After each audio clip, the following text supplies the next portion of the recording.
The single mom waitress was threatened with eviction, but the mafia boss had other plans. The rain in Port Meridian doesn't just fall, it clings. It was doing its usual routine, a miserable, persistent drizzle that made the neon sign of the Blue Wharf Diner bleed pink and blue onto the slick asphalt. I was 27 years old, a single mother, and my feet felt like they were packed in wet cement. My shift had another hour, but my spirit had clocked out days ago. I balanced the heavy ceramic mugs, the steam from the black coffee fogging my vision. My daughter, Noah, was asleep in the corner booth, her 8-year-old body curled around her worn backpack, a truce I'd made with my boss on nights when the babysitter bailed. Then I saw him. Deke Harlan. He wasn't a customer. He was a symptom of something rotten. He worked for the landlord, a man whose face I'd never seen but whose presence I felt in the rattling pipes and the drafty window frames. Deke slid a folded paper across the counter, right into a puddle of spilled soda. "For you, Ruiz." My fingers trembled as I picked it up. The paper was already damp, the ink starting to run, but I could read the important words. Eviction notice. 72 hours. The reason cited was emergency structural repairs. It was a lie, as thin as the paper it was printed on. A cold dread, sharper than the November wind outside, seized my throat. 72 hours. Where could I go with Noah in 3 days? "Tough break," Deke sneered, his eyes the color of dirty dishwater, lingering on my face. I just stared at the paper. I felt the burn of other customers' eyes on me. They knew Deke. They knew what this meant. "You need a hand with that, sweetheart," Deke asked, his voice oily. He reached out, not for the notice, but for the fresh pot of coffee in my hand. He nudged my elbow, a deliberate, calculated shove. Hot coffee splashed over the rim, scalding my wrist and saturating the front of my apron. I hissed, dropping the pot with a clatter onto the rubber mat. It didn't break, but the dark liquid pooled at my feet. "Clumsy," Deke said, loud enough for the whole diner to hear. He leaned in, his breath smelling of stale cigarettes. "It's hard to find a new place when you've got baggage." He nodded toward Noah's sleeping form. The diner went utterly silent. Even the sizzle of the grill seemed to die. There was just the drumming of the rain and the hot, acidic sting of shame crawling up my neck. I wanted to scream. I wanted to throw what was left of the coffee in his face. Instead, I just stood there, clutching my burned wrist, my world shrinking to this single, humiliating moment. Then, the bell above the diner door chimed. It was a quiet sound, but it cut through the tension like a blade. The rain seemed to follow him in, a gust of cold, salty air. He didn't look like he belonged in the Blue Wharf. His suit was dark, maybe charcoal or midnight blue, and it fit him in a way that suggested it cost more than my car. He moved with a lethal grace, silent as the rain itself, and took a stool at the far end of the bar, away from the other night owls. He didn't order, he just sat, his presence sucking the air out of the room. Deke, emboldened by my silence, took a step closer to me. He raised his hand, pointing a grime-caked finger at my chest. "You hear me? Caillou and the kid out by... Take your hand off her." The voice was low, almost a whisper, yet it filled every corner of the diner. It wasn't loud, it was heavy. It was the sound of gravel settling at the bottom of a riverbed. Deke froze. He hadn't even seen the man speak. He slowly turned his head toward the end of the bar. The man hadn't moved. He was just watching. His eyes, even from this distance, looked cold, as cold and gray as the harbor water at dawn. Deke's bravado stuttered. He tried to puff himself up. "Who the hell are you? This is between me and..." "I said," the man repeated, his voice unchanged. "Take it down." Deke's gaze flickered to the booth by the door, the one obscured by the coat rack. He must have finally seen what I just noticed: 2 other men, standing perfectly still, watching the scene. They hadn't been there a minute ago, or maybe they had. They blended into the shadows, their jackets dark, their posture radiating a still, coiled energy. Owen Kitt and Marlowe Vale, though I didn't know their names then. I just knew they were with him. Deke Harlan, who bullied old men for rent and made waitresses cry, suddenly looked like a small, wet animal. He dropped his hand, sputtering. I was just giving her the notice. He backed away, tripping slightly over a loose floor tile. The man at the bar finally turned his full attention to me. He slid a $50 bill across the counter. "For her shift," he said, his voice still quiet. Then he slid a small, waterproof envelope toward me, the kind runners use. "And this is a tip for a rainy night." I stared at the envelope. It felt thick. "I can't accept that," I whispered, my pride stinging more than my wrist. "I didn't ask." His eyes weren't on me anymore.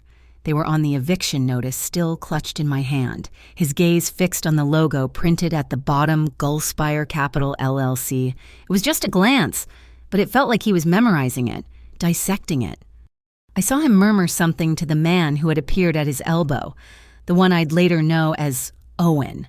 Gullspire again. It was so low I barely caught it, but the tone was unmistakable. It wasn't a question. It was a confirmation. Deke, seeing his power evaporate, made one last desperate, pathetic move. He lunged, not at me, but at the tip jar by the register, his hand closing around the meager collection of 1s and 5s I'd earned. "If you won't pay your rent..." Before I could even react, the man was off his stool. He moved in a way I couldn't follow. It wasn't a rush, it was an unfolding. In one fluid motion, he stepped between Deke and the register. One hand, large and immaculate, came up to gently cover my daughter's eyes as she stirred in her sleep. He didn't even look at her. He just knew she was there. His other hand didn't strike. It simply moved. He slid a heavy bus tray, stacked with dishes, directly into Deke's path. It was a movement of pure, economic precision. Deke, lunging forward, didn't hit a man. He hit a wall of ceramic and steel. He stumbled, arms windmilling, and slammed his forearm hard against the edge of the steel counter. There was no crack, no blood, just the dull, wet sound of impact and Deke's sharp, surprised grunt of pain. He crumpled, clutching his arm, his face pale with shock and sudden, profound humiliation. I was frozen. My heart was a drum against my ribs. This man, this stranger in the expensive suit, had defended me. He had done it without raising his voice, without throwing a punch, and without waking my daughter. He held his hand over Noah's eyes for a second longer, letting the moment pass. Then he slowly lowered it. He looked at me. And for a fleeting instant, the cold harbor gray in his eyes warmed. It was recognition. He knew me, but he said nothing about it. He adjusted the cuff of his shirt, the motion small and deliberate. Deke was still groaning on the floor, but the man was already done with him. He turned to leave, the two shadows detaching from the wall to follow. He paused at the door, the rain lashing against the glass behind him. He looked back at me, his face half in shadow. "Don't sign anything yet," he said, his voice carrying easily over the storm. "Don't open your door for anyone claiming to be from the Harbor District Marshal Service. They aren't real." He opened the door, and the sound of the city rushed in. "I'll stop by in the morning." Then he was gone. Silas Cardinale, the man whose name was only ever whispered in this part of the city, stepped out into the rain and vanished, leaving behind the smell of ozone, the heavy silence, and a waterproof envelope on my counter. I picked up Noah, her body warm and limp with sleep. I grabbed the envelope and the eviction notice, my hands shaking so badly I could barely hold them. I walked out of the diner, my shift unfinished, my apron still damp with coffee and shame. The walk home was 3 blocks. The air was thick with the smell of low tide and salt. My apartment in Breakwater Row was damp, the walls thin. As I unlocked the 3 deadbolts on my door, I held Noah tight. My mind was a whirlwind, trapped between the crushing weight of that 72-hour notice and the impossible, dangerous calm of the stranger who had known the name Gullspire. I was caught between pride, which told me to run, and fear, which was screaming that I had nowhere left to go. I didn't sleep. Sleep wasn't a luxury afforded by a 72-hour eviction notice.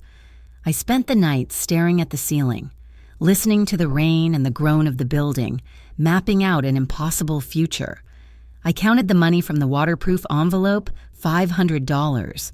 It was more than I'd see in 2 weeks, but it wasn't enough to secure a new apartment. It was a bandage on a severed artery. By morning, I had scrubbed the small kitchen, packed a go bag for Noah and myself, and was running on the acidic fumes of instant coffee. Noah was coloring at the table, drawing a picture of our apartment building with a bright yellow sun above it, a heartbreaking defiance of the gray sky outside. When the knock came, my heart leaped into my throat. I grabbed the cast iron skillet from the stove, my hand shaking. I motioned for Noah to go to her room. "Who is it?" I called out, my voice thin. "Calla Ruiz." The voice was female. Calm, professional. Not Deke. I looked through the peephole. My breath caught. It was him, Silas Cardinale. He stood in the hallway, the dark suit replaced by a simple black wool coat that still looked impossibly expensive. The rain clung to his dark hair. He wasn't alone. Beside him stood a woman, slightly older, with sharp eyes and hair pulled back so tightly it looked severe. She carried a leather satchel. I put the skillet down and fumbled with the deadbolts. I opened the door. "Mr. Cardinale," I whispered. "May we come in?" he asked. It wasn't a demand, but it wasn't really a request. I stepped back, and they entered. They brought the cold morning air in with them.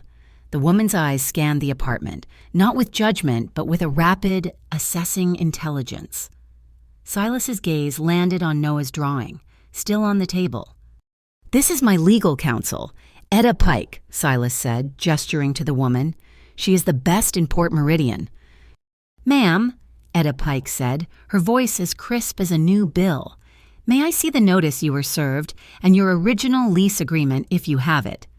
Numbly, I retrieved the papers from the counter. Etta spread them on my small kitchen table. Next to Noah's crayons, Silas stood by the window, looking down at the street, his hands clasped behind his back. "Well," Etta said after less than a minute, "this is impressively fraudulent." I leaned in. "What do you mean it looks official?" "It's designed to," she said. She pointed a pen at the paper. "The issue date here is smudged. It looks like it was written as October 10th, then altered to the 27th. That's the first sign. They're trying to shortcut the legal waiting period." She then tapped the signature line. "This signature isn't real. It's a photocopy. You can see the slight blur, the lack of indentation. A legal summons must be individually signed." "But the seal," I argued, pointing to the embossed stamp. "It says Port Meridian Tenancy Commission." "The Port Meridian Tenancy Commission," Etta Pike said flatly, "does not exist." I felt the floor drop out from under me. "It's fake. The whole thing is fake." "It's a scare tactic," Silas said from the window, his voice quiet but echoing in the small room. "They use these to panic people into leaving. People who don't know their rights. People who don't have a lawyer." Etta Pike opened her satchel. "Gullspire Capital is a shell corporation, which you already knew. It's funded by a larger entity called the Alabaster Trust. Their method is consistent. They target a building, often one in a desirable redevelopment zone like Breakwater Row. They create hostile living conditions, file fraudulent eviction notices, and clear the tenants. Once the building is empty, the Alabaster Trust buys the entire block at auction for pennies on the dollar, citing the dilapidated conditions they themselves created."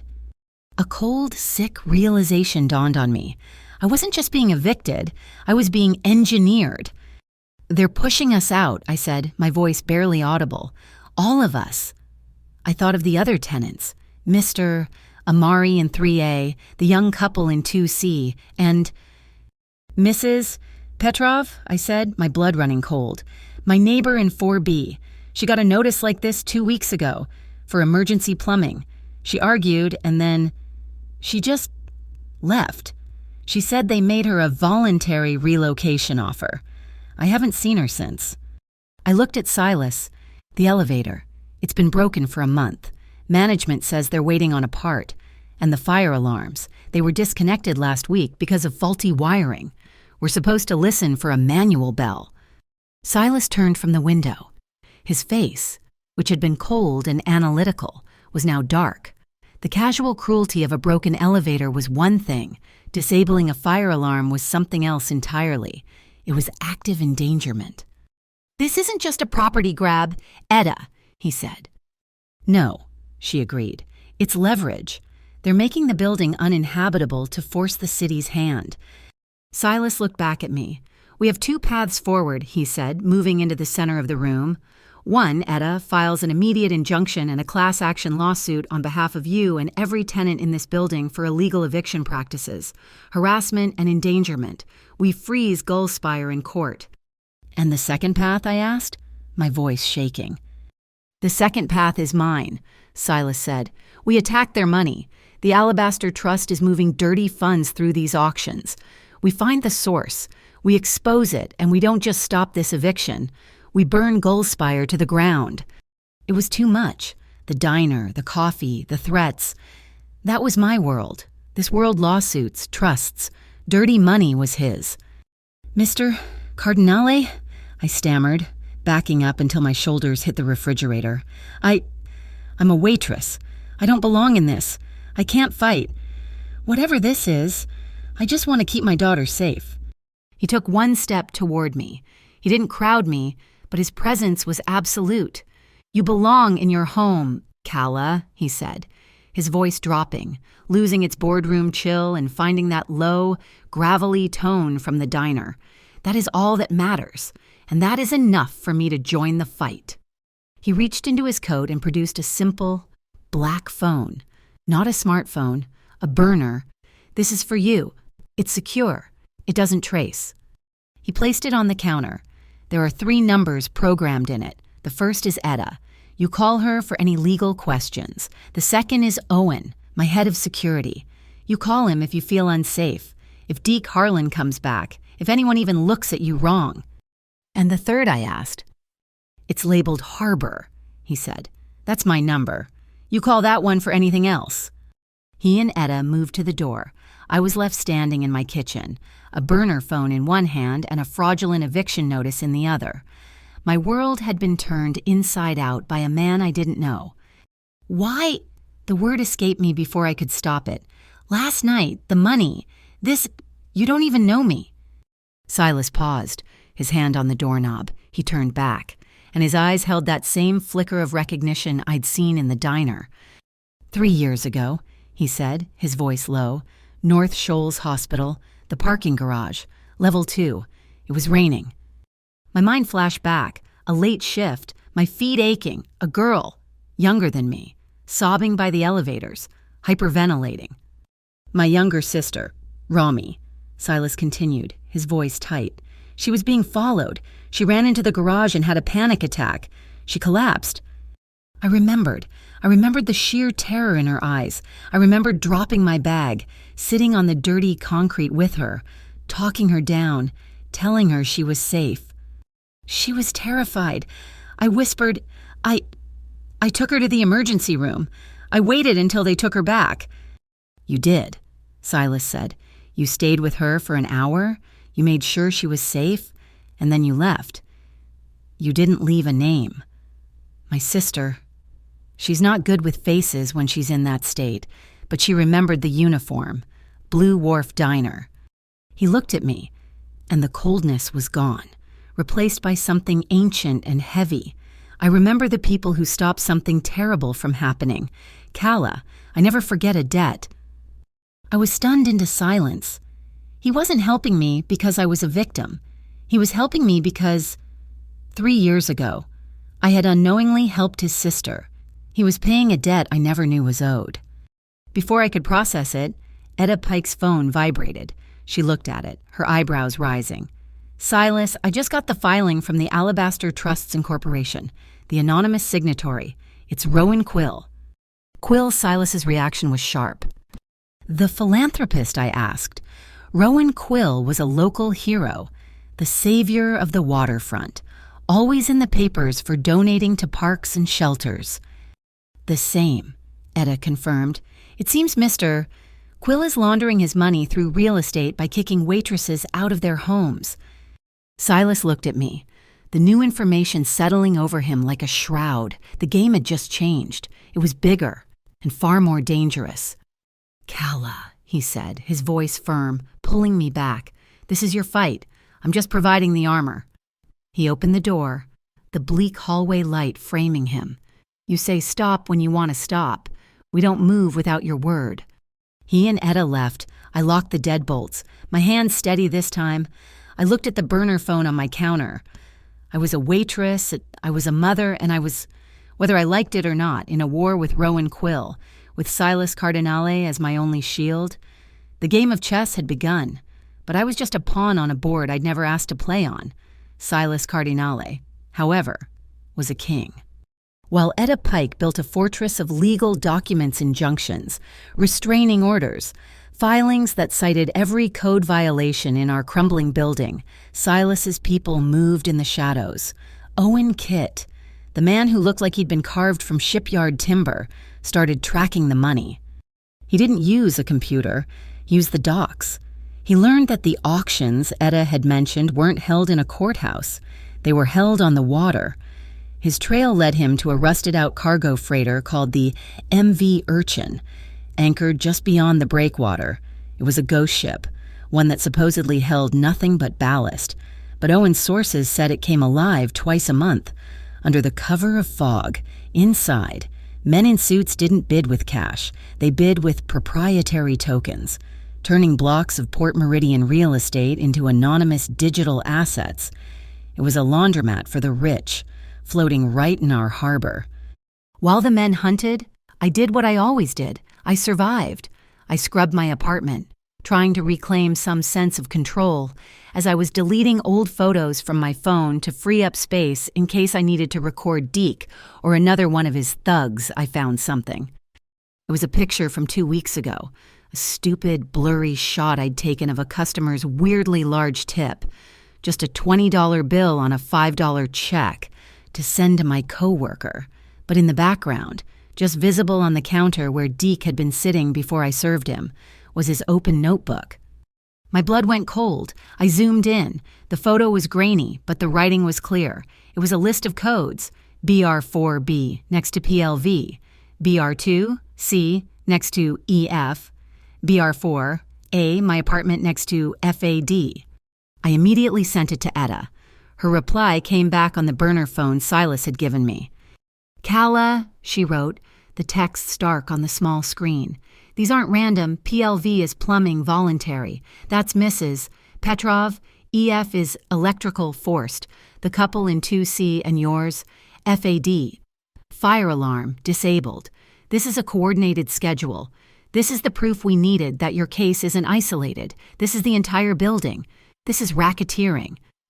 My hands were shaking. They knew they were going to disable my fire alarm before they even did it. The victory felt hollow, because the next day, the real threat arrived. It wasn't a paper notice. It was a text message on my personal phone, from a number I didn't recognize. "Harbor rats don't get nests. Get out before the exterminator comes." I felt the bile rise in my throat. This was no longer about a fake eviction. This was about Rowan Quill, the city's darling, threatening my daughter. I called the harbor number. Silas picked up on the first ring. I didn't even say hello.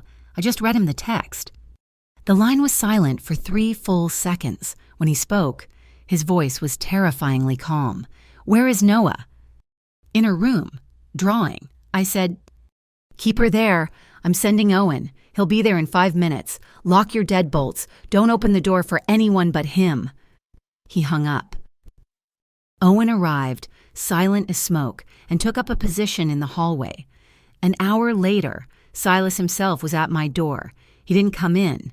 He just knelt, right there on the grimy linoleum.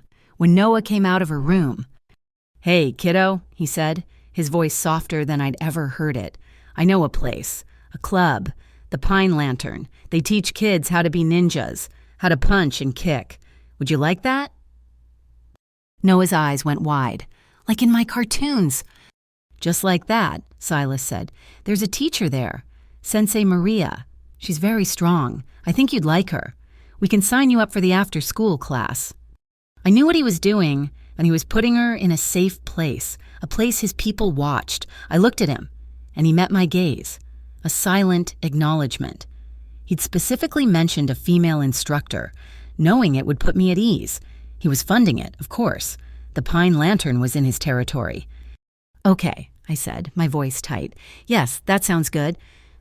That night, I learned just how necessary his protection was. Noah was asleep. The door to her small room cracked open.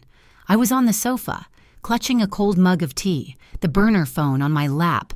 The building was silent, save for the usual groans and the howl of the wind off the water. Then I heard it. A tiny metallic click. Click, scrape, click. Someone was at my door, not knocking, picking the lock. My heart stopped. The Harbor Rats text flashed in my mind. I didn't scream. I didn't run to the phone. My body moved on pure, maternal instinct. I slid off the couch, silent, grabbing the one thing I kept by the door for this exact kind of emergency, a heavy, red fire extinguisher. I crept to the narrow entryway, my back flat against the wall, my knuckles white as I gripped the handle. Click, thud, the sound of the bottom deadbolt giving way. My breath hitched. One more. Scrape. Click. The second bolt turned. Snap. The latch on the doorknob itself slid back. The door eased open, a dark shape silhouetted against the dim hallway light. A man in a stocking cap stepped inside, holding a small crowbar. He took one step into the dark living room. I didn't hesitate. I pulled the pin and squeezed the handle. A massive, choking white cloud of ammonium phosphate exploded from the nozzle, hitting the man square in the face. He roared, a muffled, wet sound, dropping the crowbar as the chemicals hit his eyes and lungs. He clawed at his face, blinded and suffocating, stumbling back into the hallway. He never even saw me. The man collapsed in the hall, coughing and retching. And suddenly, Owen was there, materializing from the stairwell shadows. He didn't draw a gun. He didn't make a sound. He just moved in, grabbed the intruder by the collar, and slammed him against the opposite wall. The man's head hit the concrete with a sickening thud. Owen didn't strike him. He simply contained him. He folded the man's arm behind his back in a way that defied geometry, a non-verbal promise of a break if he so much as flinched. The fight was over before it began. "You're all right, miss." "Ruiz?" Owen asked, his voice a low rumble, not even breathing hard. I was shaking so hard I almost dropped the extinguisher. "Yes, Noah's. She's asleep." Silas was there a minute later. He'd clearly been in his car nearby. He took in the scene me, covered in a fine white powder, the coughing man subdued by Owen, the extinguisher on the floor. He looked at me, and I saw a flicker of something new in his eyes. It wasn't pity. It was respect. He nodded to Owen, who effortlessly hauled the intruder away. "We'll have a talk with him." He then turned to me. He didn't get in. "I hit him with the fire extinguisher," I said, my voice trembling. "I'm a single mom, Mr. Cardinale. I don't take chances." He looked at the hallway's security camera, the one Gullspire had conveniently forgotten to break. "Good, we have him on film." He pulled out his own phone. "I'm sending this to a contact at the Pacific Metropolitan Enforcement Commission, the Joint Task Force on Money Laundering." "Will they arrest him?" "Arrest Quill?" I asked, hope flaring. Silas's expression was grim. He pocketed his phone. "I sent it. They said they would look into it."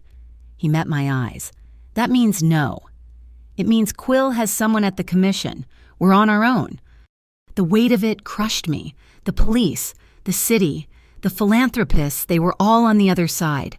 My little apartment felt like the last lifeboat in a hurricane. I sank onto the couch, the adrenaline leaving me empty. "I can't do this," I whispered, burying my face in my hands. "I should just take Noah and go to a shelter anywhere but here." "Mommy." I looked up.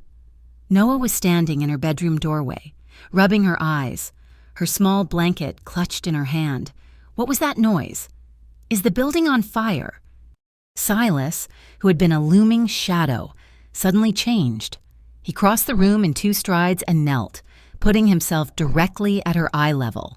He was still in his dark, immaculate coat, but the menace was gone, shielded from her. "No fire, kiddo," he said, his voice soft. "Just a false alarm. Everything is okay." Noah looked past him, at me, then her eyes fixed on Silas.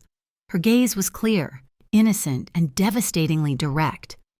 "Are you a bad man?" she asked. The question hung in the air, sucking all the oxygen from the room. I choked on my breath. I had no answer. Silas didn't move. He didn't flinch or look away from her. He just held her gaze.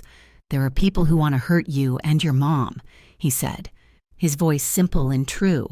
"They want to take your home. My job is to stop them.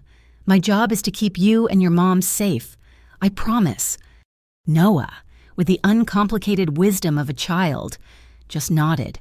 "Okay, you're like the knight in my storybook. He's scary, too." She turned and went back to bed.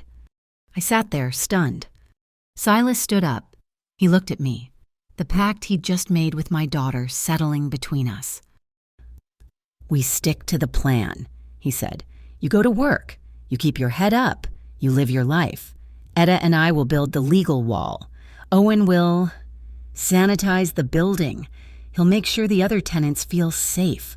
Start a community fund, a scholarship. Bring toys to the lobby library. We'll fight their decay with life." He walked to the door, pausing. "One last thing. Etta checked the building's registration. The insurance policy was tripled yesterday. They paid for a fire and arson rider." He didn't need to explain. I knew what it meant. "They're going to burn it," I whispered, "with us in it." "They're going to try," Silas corrected. "The eviction day is coming. Kala. But I think they plan on moving the date up." The knowledge that they planned to burn us out was a physical weight. The insurance policy wasn't a threat. It was a receipt for a prepaid crime. That evening, Silas called me on the burner. His voice was flat, stripped of all ambiguity. "You can't stay there tonight. Kala. The man at your lock was a test. The insurance policy is the follow-through. They know they're losing the legal fight, so they're changing the game. They won't wait for the eviction date." "I have nowhere else to go," I whispered, watching Noah sleep. "A shelter won't take us until we're actually on the street." "You're not going to a shelter. I'm coming to get you. Pack a bag for you and Noah, just for a few days."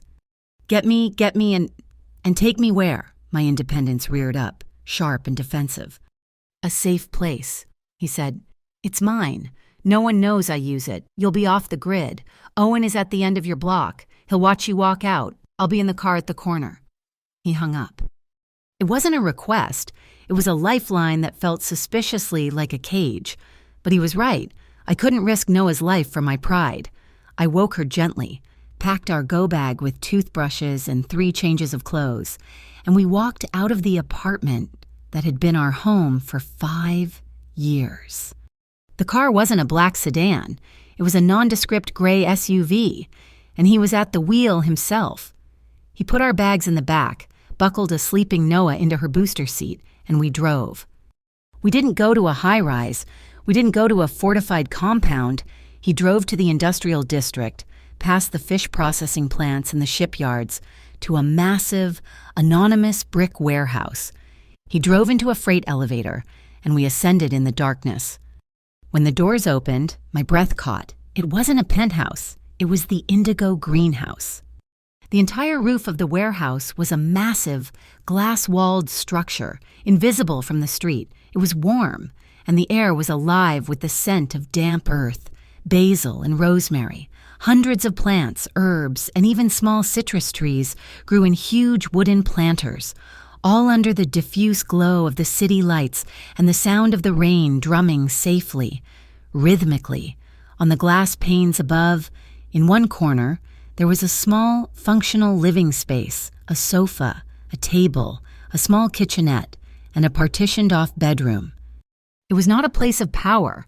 It was a place of peace. "What is this?" I asked, stepping out onto the stone path. My restaurants, he said, gesturing to the rows of basil.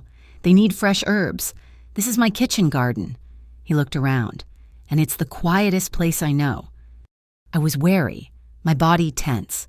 I was in the lion's den, but Noah, who had woken up during the ride, slipped her hand from mine. It smells like spaghetti, she whispered, her eyes wide with wonder. She ran to a large planter of mint and gently touched a leaf. It's a magic forest. Silas watched her, a small, almost invisible smile touching the corner of his mouth. My caution began to crack. He hadn't brought us to a fortress. He'd brought us to a garden.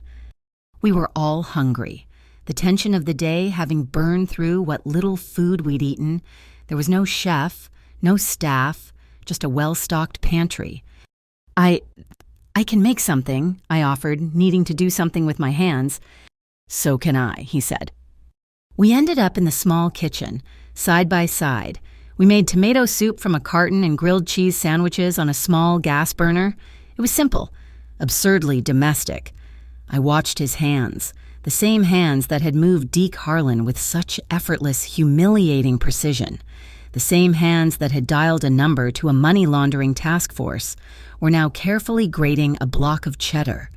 He sprinkled salt into the soup with a strange delicacy, his fingers releasing the grains like they were mist.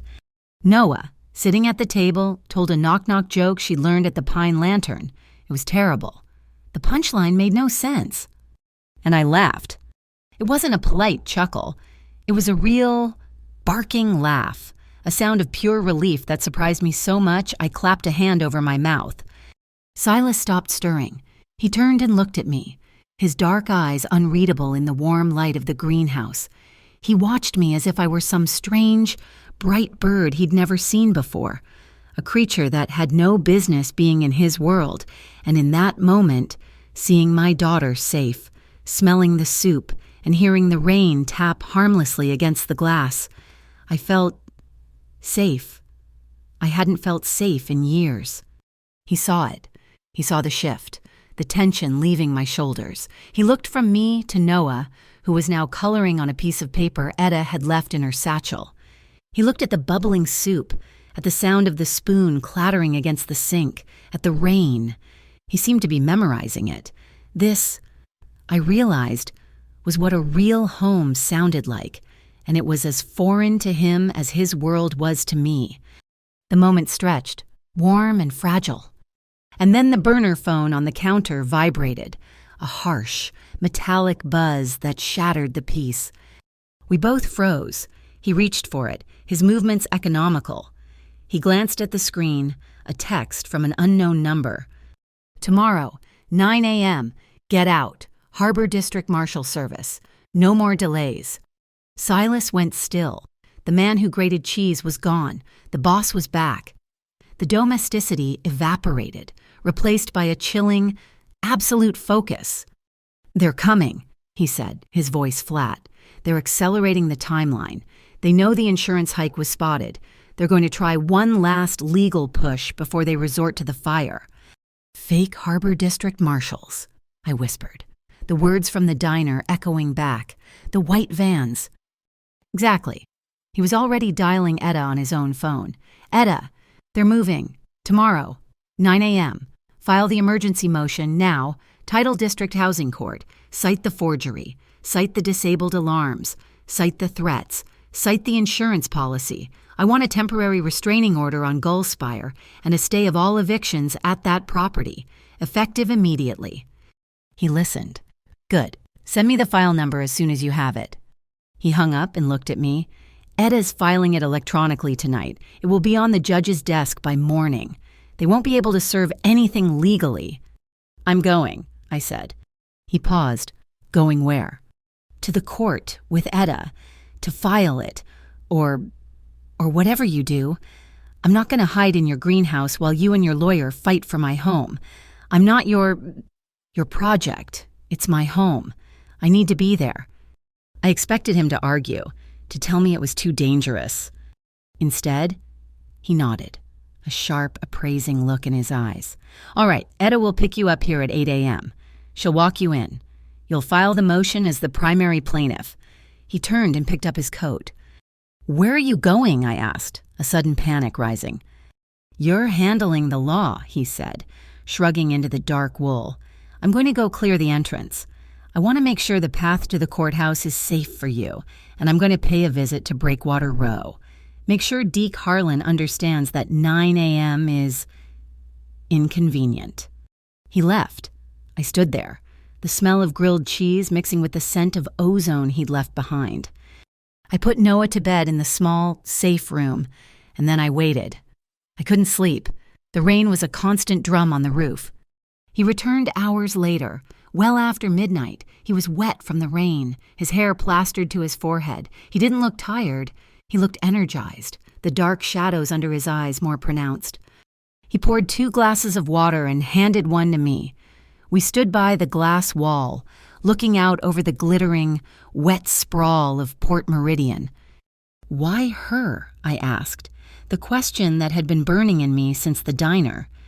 "Your sister. Why did that night? Why does it mean so much?" He was silent for a long time, watching the rain. "Romy, the man who followed her. It wasn't just that one night in the garage," he said, his voice quiet, rough. "He'd been stalking her for months. I didn't know. My father didn't know. We were busy with business. We thought she was just being a dramatic teenager." He clenched his fist. "That night, when you found her, she'd been running from him for 6 blocks. He tried to grab her. By the time I got to the hospital, she was broken. She didn't sleep for a year. Nightmares, panic attacks, and the man was dealt with. But the damage was done. My biggest fear," he said, turning to look at me, "isn't bullets. It isn't the commission. It's being too late." He had failed to protect his sister. Now, he was protecting me? I met his gaze, the shared weight of responsibility passing between us. "Noah's father," I said, my own confession spilling out. "He left the day I told him I was pregnant, walked out for cigarettes and never came back. I was 20 years old, terrified, and completely alone. And I swore," my voice thickened, "I swore I would do anything, to make sure my daughter never felt that kind of fear, that she would never feel abandoned." We were standing under a single, bare tungsten bulb that lit the potting station. The space between us shrank, filled with our shared histories, our shared vows. I could feel the heat radiating from his chest. I could smell the rain on his coat. It would have been so easy to lean in, to find comfort in the one person who understood the crushing weight of that promise. But the storm wasn't over. The boundary was still there. He took half a step back, breaking the spell, his eyes dropping to the floor. "Get some sleep. Kala, tomorrow is a long day." I let out the breath I was holding. The line was still there, sharp as glass, and neither of us was ready to cross it. Not yet. I was vibrating. The drive back from the Tidal District Courthouse had my nerves stretched thin as wire. The filed motion, stamped by the clerk, was in my bag. It was a shield. It was a promise.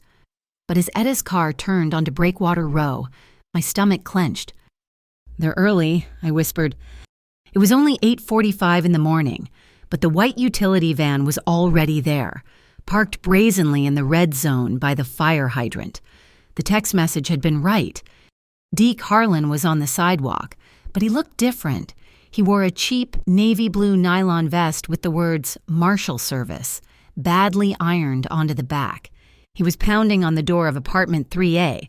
"Mr. Amari's apartment." "Come on, old man, let's go," Deke yelled, rattling the knob. "This is an official eviction. We got the order." The door opened a few inches, held by a chain. "Mr. Amari's pale, terrified face appeared in the gap.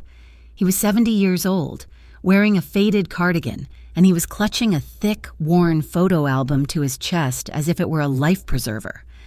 It's not the first of the month." "Mister," Amari stammered, "you can't." "We can," Deke sneered. He slammed his shoulder against the door, making the chain rattle. "Emergency repairs, the whole building's condemned. Now open up before I take the door off." One of his 2 accomplices, also in a vest, produced a crowbar. "That's enough." Silas's voice cut through the rain. He stepped out of the alleyway between my building and the next, a shadow detaching itself from the brickwork. He'd been waiting. He was immaculate, his dark wool coat repelling the drizzle, and he held a single, crisp sheet of paper. Deke spun around, his face twisting into a mask of arrogant surprise. "Who the hell are you? Get out of here! This is official city business." He tapped his cheap laser-printed badge, which was pinned crookedly to his vest. "Is it?" Silas asked, his voice lethally calm. He didn't look at Deke. He looked at the two thugs. "The men you're with are violating United States Code Title 18, Section 913, impersonating a federal officer. That carries a 3-year mandatory sentence." The men paused. Deke sputtered. We're from the Harbor District Marshal Service." "Which doesn't exist," Silas said, taking one more step. He held up the paper. "This, however, does. It's an emergency stay and temporary restraining order, filed at 8:02 this morning with the Tidal District Housing Court, Judge Mavis. It names you, Deke Harlan, Gullspire Capital, and the Alabaster Trust. It explicitly forbids you or any agent from setting foot on this property or interacting with any tenant." "That's a fake," Deke blustered. "It has a QR code on the bottom," Silas said, holding it out. "It's linked directly to the court's public docket. Scan it, or have one of your men scan it. See what happens when you ignore a sitting judge." The man with the crowbar looked at Deke, his confidence evaporating. This was above his pay grade. He lowered the tool. Deke's face went purple. He had lost, and he'd lost publicly. It happened in the next second. A gray pickup truck that had been idling across the street suddenly roared to life. Its tires smoked on the wet asphalt, and it shot across the 2 lanes, engine screaming, aimed directly at Silas's back. I screamed his name. Silas turned, but there was no time. The truck was a battering ram. Then, a sound like a thunderclap. Another vehicle. The gray SUV Silas had driven me in, shot from the alleyway, driven by Owen. Owen wasn't trying to block. He was performing an execution. He wrenched the wheel, and the reinforced steel bumper of the SUV met the pickup truck, not head-on, but at the front wheel, a perfect pit maneuver at high speed. The shriek of tearing metal was the loudest sound I had ever heard. The pickup's wheel was ripped from its axle. The truck spun in a wild, uncontrolled circle, its momentum killed and slammed backward into the concrete base of a light pole. Steam and black smoke poured from its crumpled hood. I was already out of Etta's car, my heart hammering, my phone was in my hand, my body was moving on its own. It was the instinct of someone who had been lied to and cheated. It was the instinct of a mother. Document everything. I wasn't running to help. I was running to get the license plate. I held the phone up, my hands shaking, but my finger firm on the record button. The pickup's door was kicked open. A man in a black hoodie, not Deke, scrambled out, clutching his head. He looked at the disabled truck, then at Silas and Owen, who were already out of the SUV. He bolted. He sprinted down the street toward the container yard at the end of the wharf. "Owen, the tenants," Silas ordered. "Get them inside. Calla, stay with Etta." But he was already running, pursuing the driver, and I was right behind him. "Calla, no," Etta yelled. I didn't listen. This man had tried to murder the only person protecting my daughter. I ran, my cheap diner shoes splashing through the puddles, my phone held steady, recording the chase. The container yard was a canyon of rust-colored steel. The man was fast, vaulting over a low barrier, but Silas was faster. He moved with a predatory grace that was terrifying. He didn't run. He flowed, cutting angles, his long coat flaring behind him. There were no gunshots, just the pound of their feet on the wet concrete and the mournful blast of a ship horn from the harbor. The driver glanced back, panic in his eyes, and scrambled up a stack of pallets. He jumped down onto the main pier, landing near a thick, coiled mooring rope, slick with rain and algae. He slipped, recovered, and made to run again. Silas didn't try to tackle him. As he landed on the pier behind him, his foot shot out and kicked the heavy, coiled rope. It snaked across the dock like a striking viper, catching the driver squarely at the ankles. The man went down, arms pinwheeling. He didn't just fall, he crashed, his body skidding several feet on the splintered, wet wood. I stopped, hiding behind a massive steel cleat, my phone still raised. Silas was on him in an instant. He didn't kick. He didn't punch. He hauled the man to his feet by his hoodie, spun him around, and slammed him face first against a container. The man's hands were pinned behind his back in a blur of motion. I saw the black glint of a heavy-duty nylon zip tie. Silas pulled it tight with a single, vicious zip. The fight was over. The driver was neutralized, panting and spitting curses. Silas, breathing hard, his hair soaked and plastered to his forehead, reached into the man's jacket pocket. He pulled out another of the fake, laminated marshal badges. He turned, and he looked directly at me, 20 feet away.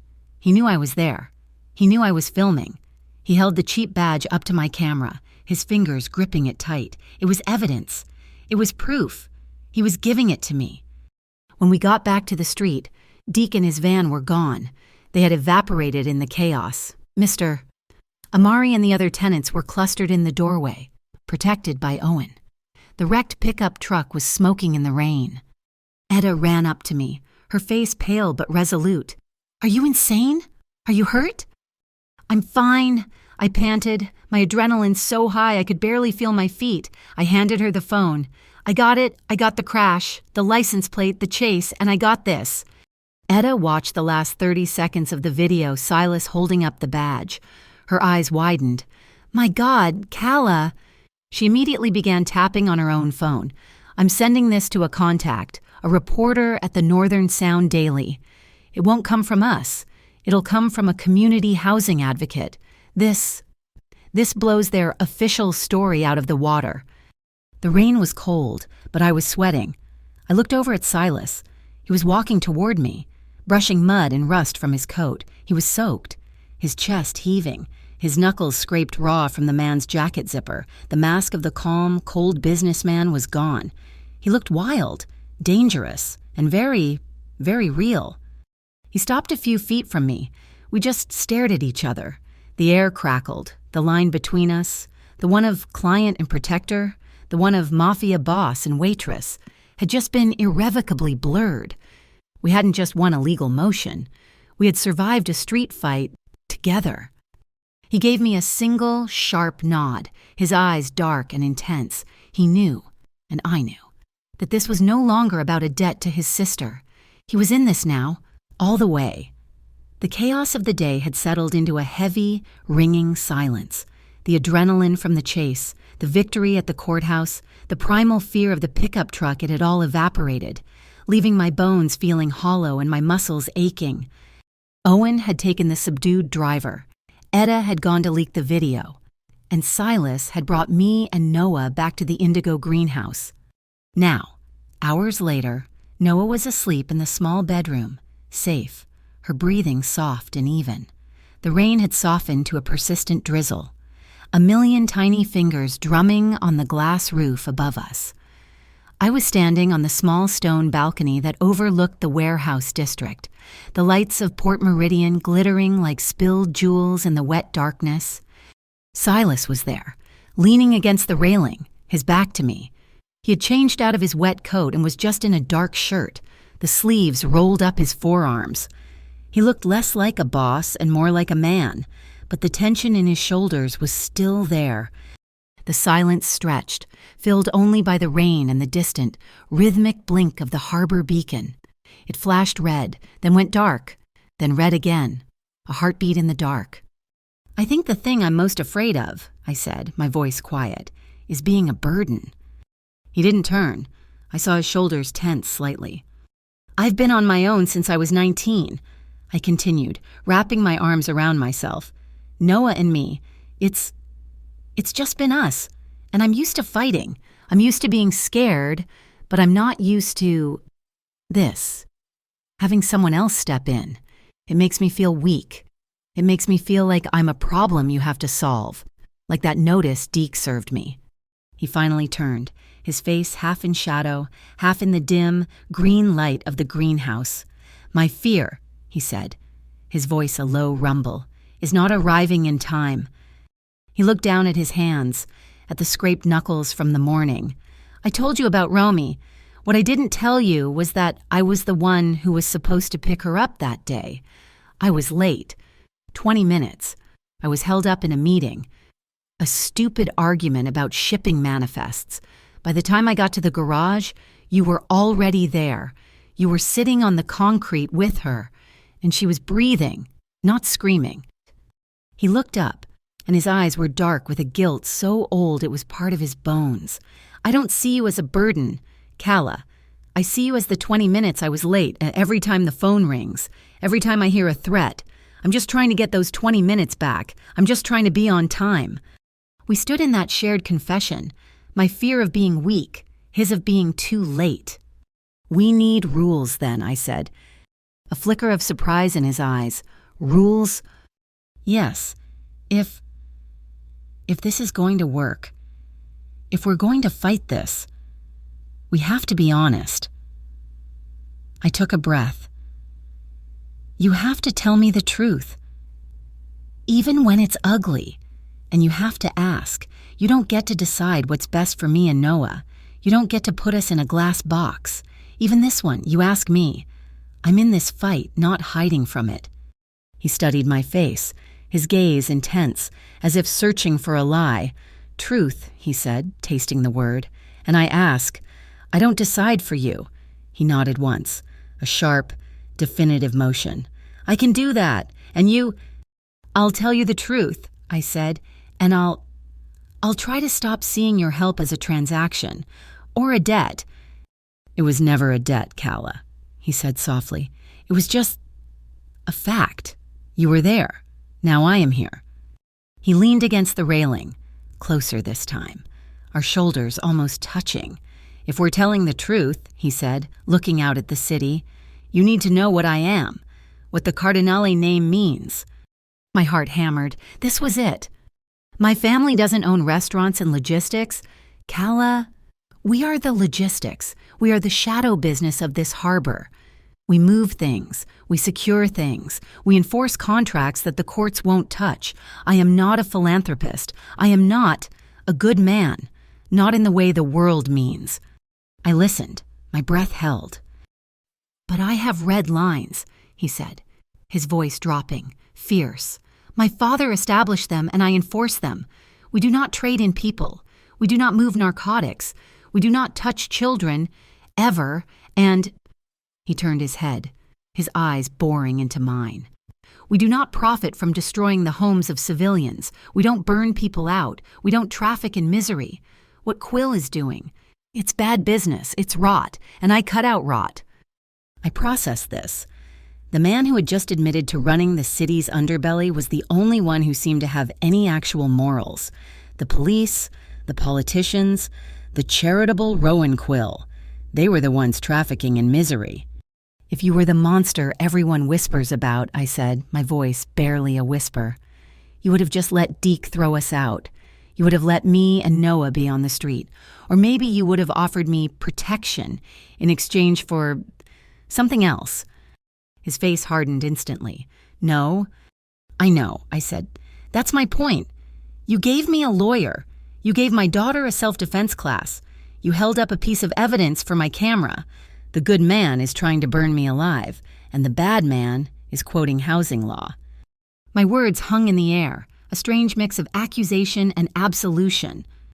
"Mommy," the cry was thin, terrified, muffled by the bedroom door. I was moving before I even thought. Pushing past Silas and running into the greenhouse, I burst into the bedroom. Noah was sitting bolt upright, her eyes wide with sleep terror, her face pale. "Mommy, the smoke," she cried, her hands gripping her blanket. "I smelled it." "No, baby, no." I sat on the bed, pulling her into my lap, my arms wrapping around her small, trembling body. "It's okay. It was just a bad dream. You're safe. I'm right here." I rocked her, my own heart aching. She was absorbing my fear. Even in her sleep. You're safe. It was just a dream." I looked up. Silas was standing in the doorway, and he didn't enter. He just stood there, a large, dark shape against the light of the greenhouse, his hands clenched at his sides. He was a sentinel, watching over us, but respecting the invisible line of the threshold. He wouldn't intrude on this moment. His eyes met mine over Noah's head. He looked pained, his promise to her at the apartment hanging in the air. "It's okay, kid," he said, his voice rough but gentle, pitching it just for her. "No fire, no smoke, just the rain. The rain is going to sleep soon. You can, too." Noah's sobs quieted. She burrowed her face into my neck, her breathing still hitching.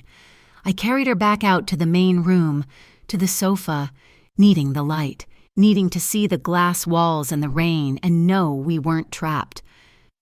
I sat with her, rubbing her back until her breathing finally deepened again, her small body heavy with sleep in my arms.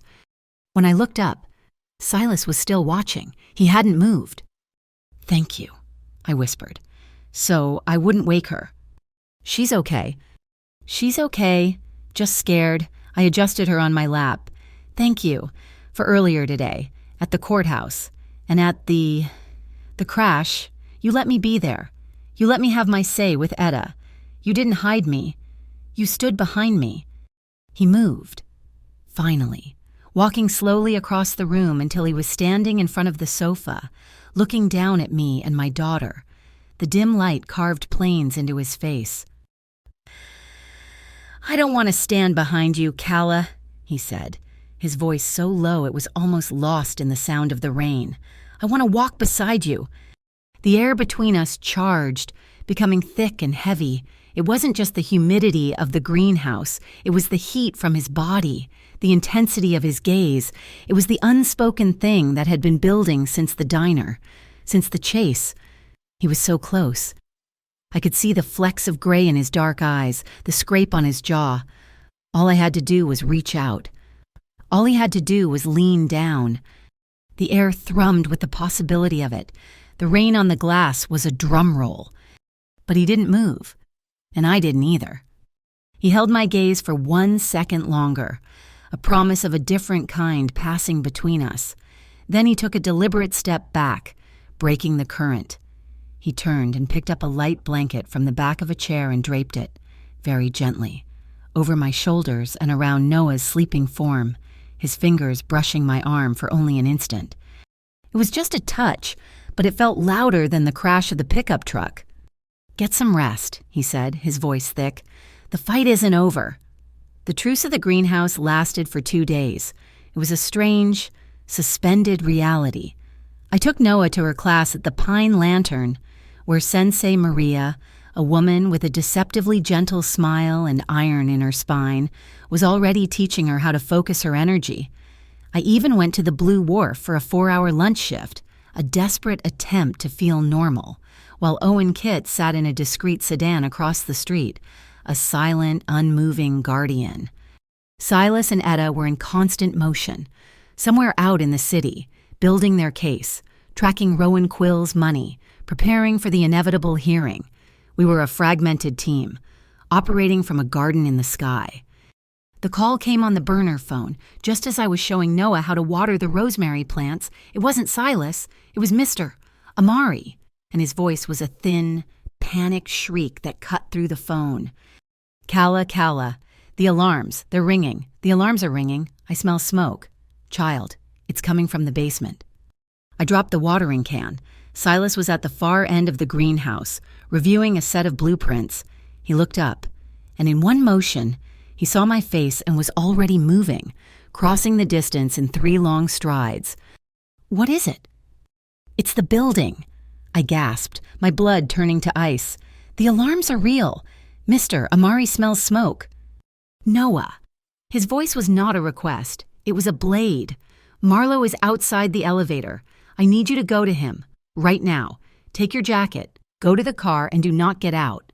Do you understand?" Noah, who had learned in the past few days that Silas's quiet voice meant now, just nodded. She didn't cry. She grabbed her backpack and ran. "It's Deke," Silas said, grabbing my arm, his fingers biting into my skin. "A provocation. He's trying to flush you out." "Or it's the insurance policy," I whispered, the words choking me. "He's doing it."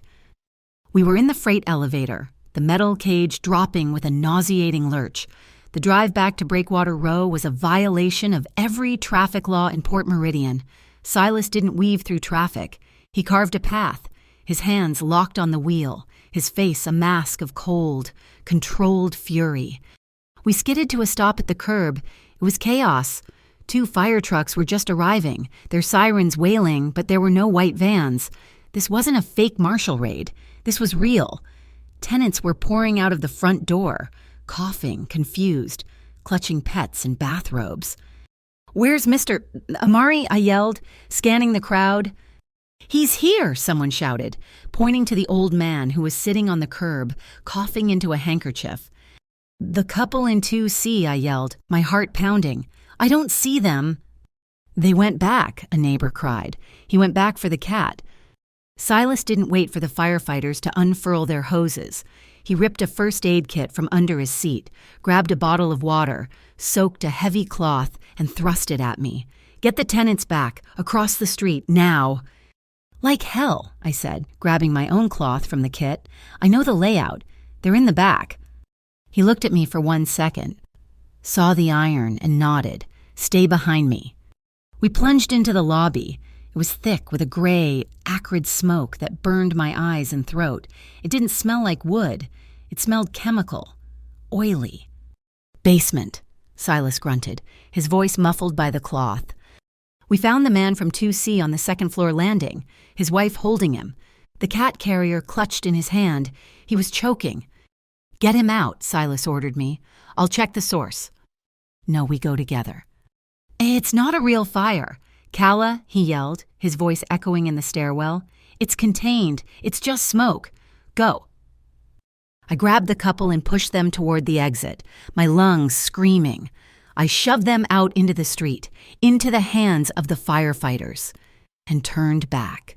Silas was emerging from the basement stairwell, his face streaked with soot. He was carrying the empty fire extinguisher from the first-floor hallway, the one I had used on the intruder. "It's out," he said to the fire captain who was just running in. "Metal drum in the storage unit, oily rags. It was never meant to burn the building down, just to smoke everyone out, to panic them, to make the condemned notice look real." No one was hurt, but Deke and Quill had crossed a line. They had proven they were willing to do it. We drove back to the greenhouse in a stunned, vibrating silence. Etta had already been called. She was handling the tenants, getting them hotel rooms, charging every penny to a community fund that would later be billed directly to the Alabaster Trust. We stepped out of the SUV and into the freight elevator. The doors closed, sealing us in the small, metal box. The smell of smoke was clinging to our clothes, our hair. And the moment we were alone, the adrenaline that had been holding me upright, the thing that had propelled me into that building, simply vanished. My knees buckled. Silas caught me, his hands locking on my arms, holding me steady. "I'm fine," I whispered, but I wasn't. I was shaking. It wasn't a small tremor. It was a deep, violent shudder that rattled my teeth, the cold of the concrete basement, the panic in Mr. Amari's voice, the image of what could have happened. It all crashed down on me. The vacuum left by the adrenaline was filled with a cold, dark terror. He did it," I stammered, clutching Silas's arms to stay upright. "He actually set a fire." "A small one. A message," Silas said, his voice rough. He guided me out of the elevator as the doors opened onto the warm, green air of the greenhouse. "It worked," I said. I felt the hot, angry sting of tears. Not sadness, just pure, exhausted rage. It worked. I stumbled away from him, toward the center of the room, my body shaking so hard I could barely walk. I wrapped my arms around myself, but the cold was inside me. I was so tired of being strong. I was so tired of being afraid. Silas stood by the elevator, watching me. He was a pillar of shadow, his face streaked with grime, his eyes dark and unreadable. The rain had started again, a soft, insistent drumming on the glass roof. I looked at him, my shield, my protector, the man who had walked beside me, and in that moment, I needed something real, something that wasn't about law or fear or fire. I needed an anchor in the storm. My legs, still trembling, took one step, then another. I stopped in front of him, so close I could feel the heat radiating from his body, even through my damp clothes. I reached out, my hand shaking, and I took his. His hand was calloused, steady and warm. The contact was a jolt, a grounding line. Silas went absolutely still. He didn't squeeze my hand, he didn't pull me closer. He just stood there, rigid, as if my touch were a brand. His gaze dropped to our joined hands, then rose, slowly, to my face. His eyes, dark and turbulent, were asking a question he would not, or could not, say out loud. Are you sure? I saw the respect in that hesitation.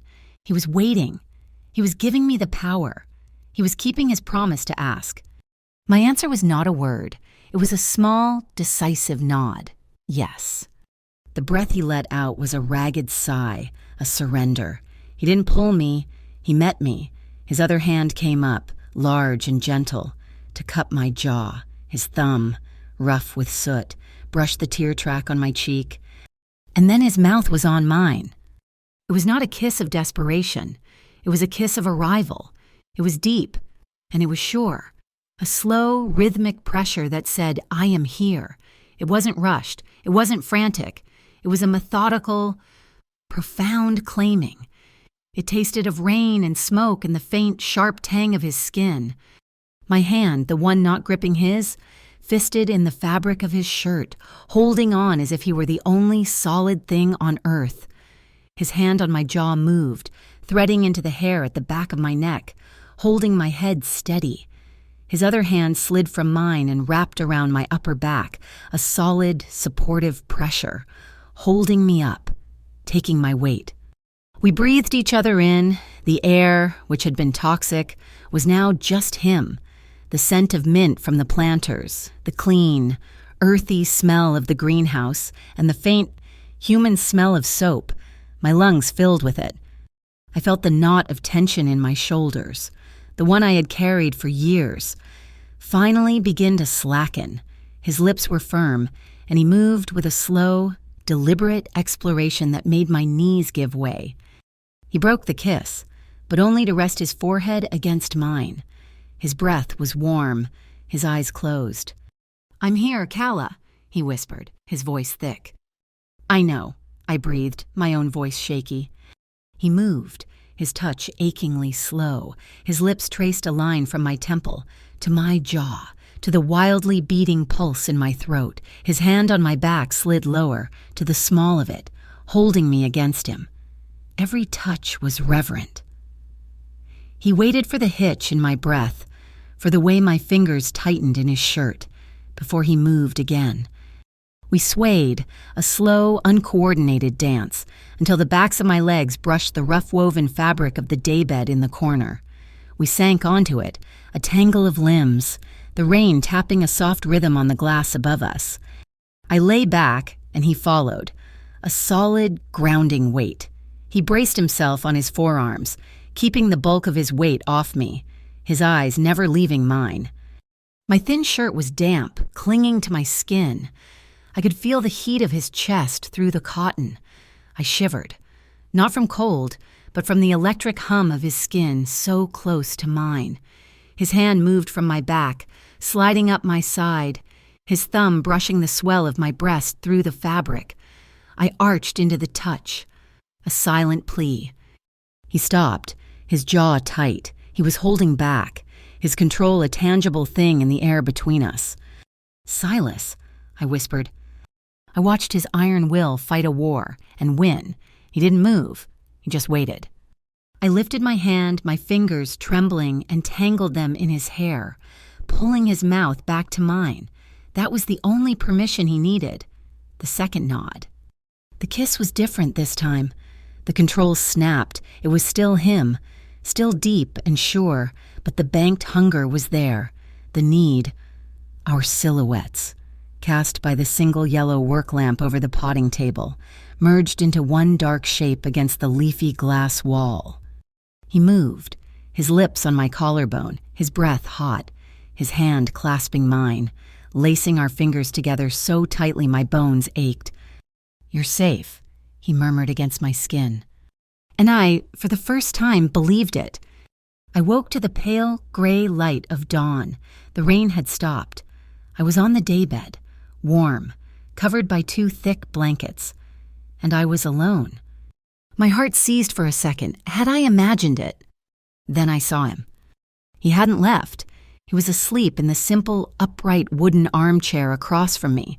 He was still in his soot-stained clothes, his head tipped back at an uncomfortable angle, his long legs stretched out. He must have moved in the night, giving me the bed, but refusing to leave the room, refusing to leave me unguarded. His face, in sleep, was unguarded. The harsh lines were softened. His mouth relaxed. He looked younger, exhausted, and profoundly human. The mafia boss of Port Meridian, the man who commanded shadows, had watched over me in an armchair all night. I watched him breathe. I looked at the fight that was still ahead of us, at the monster of Rowan Quill, and for the first time since I'd seen a pink line on a pregnancy test, I didn't feel completely, terrifyingly alone. What happened between us in the greenhouse, in the dark, with the rain and the smoke, was a truce. It was a promise. But it wasn't a victory. The war was still waiting. The next morning, Silas was gone when I woke, the armchair empty, but there was a fresh pot of coffee on the counter and a note next to the burner phone, written in a sharp, black script, Etta, 10 a.m. Etta Pike arrived, her face grim, her satchel full. She spread a new set of documents on the kitchen table, her expression all business. She didn't mention the fire. She didn't ask if I was all right. She was a general, and this was a briefing. "Rowan Quill is moving faster than we thought," she said, tapping a flow chart she'd drawn on a legal pad. "His philanthropy is the perfect laundry. He uses the Foundation of Coastal Futures, that's his primary charity, to accept large, anonymous donations." "From who?" I asked. "That's the genius of it. From other shell corporations, all linked back to the Alabaster Trust. But the source of the money is what's interesting. It's not just offshore accounts. It's peer-to-peer crypto."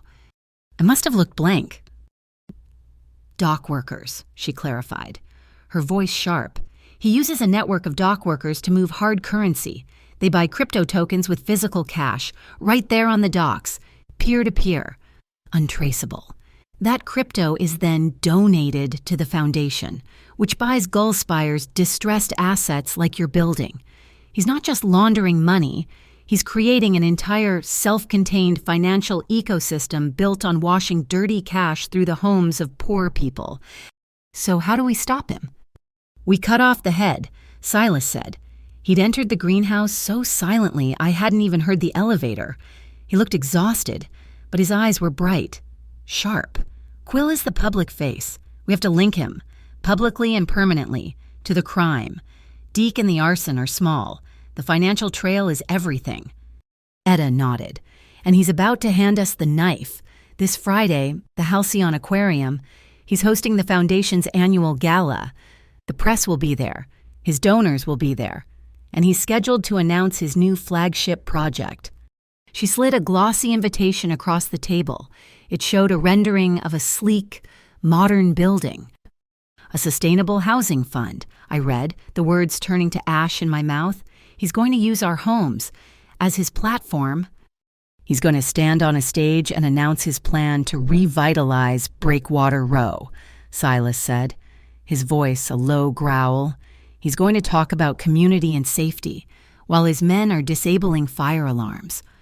A plan began to form, cold and hard, in my mind. "The staff," I said. "The caterers. They'll be hired from outside. They're temporary." Silas looked at me, his eyes narrowing. He knew exactly where I was going. "No." "I've worked catering gigs like this a dozen times. Silas, I know how they run. I know how to blend in. I can get closer than you, or Owen, or anyone. Absolutely not. No, he said. You're the plaintiff. You're the target. Putting you in the same room as him is a non-starter. And what happens if we don't? I stood up, meeting his gaze. Steal for steal. We have the arson, which he'll blame on Deke. We have the fake marshals, which he'll call overzealous contractors. We have the financial trail, which Etta says is a maze. We need him. We need his voice. We need his intent. You and I, we made a rule. You don't decide for me. This isn't deciding. Calla, this is protecting. No, I said, my voice shaking but firm. Protecting is what you did at the apartment. This is hiding me. I am not a piece of evidence. Silas, I'm the victim. I'm the one he's trying to erase. I need to be the one to pull the curtain back on him. I need to hear it. For myself. I need to be the one who gets the proof. He stared at me for a long, agonizing moment. He was at war with himself, the protector versus the strategist. One word, he finally said, his voice tight. You get one word. I need a link between Quill and the arson. I need him to admit he knows about the burn order. Without that, it's all just circumstantial harassment. I'll get it, I said. The next 48 hours were a blur of meticulous planning. Etta secured me a spot on the catering team through a third-party service, using a fake name, Owen, who apparently had blueprints for every significant building in Port Meridian, walked me through the service corridors of the Halcyon Aquarium. You'll be in the main gallery, he said, his voice a low rumble, pointing at a map. 2 main exits, 4 service doors. The kitchen is here. I will be in this fire access stairwell. Marlowe will be in a nondescript electric utility van in the loading bay.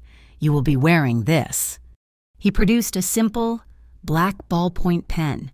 The clip is a high-fidelity microphone. It broadcasts a high-frequency signal. Etta will be in a surveillance van 2 blocks away, recording and monitoring every word. If your heart rate spikes too high, the mic will pick up the blood in your carotid. If that happens, I'm pulling you. No arguments. Just get to the stairwell. And Silas, I asked? He won't be on site, Owen said. He's the face of the Cardinale family. His presence would compromise the operation. He'll be with Etta. The night of the gala, the aquarium was transformed. The main gallery, with its floor-to-ceiling tank of sharks and rays, was lit in a soft, ethereal blue.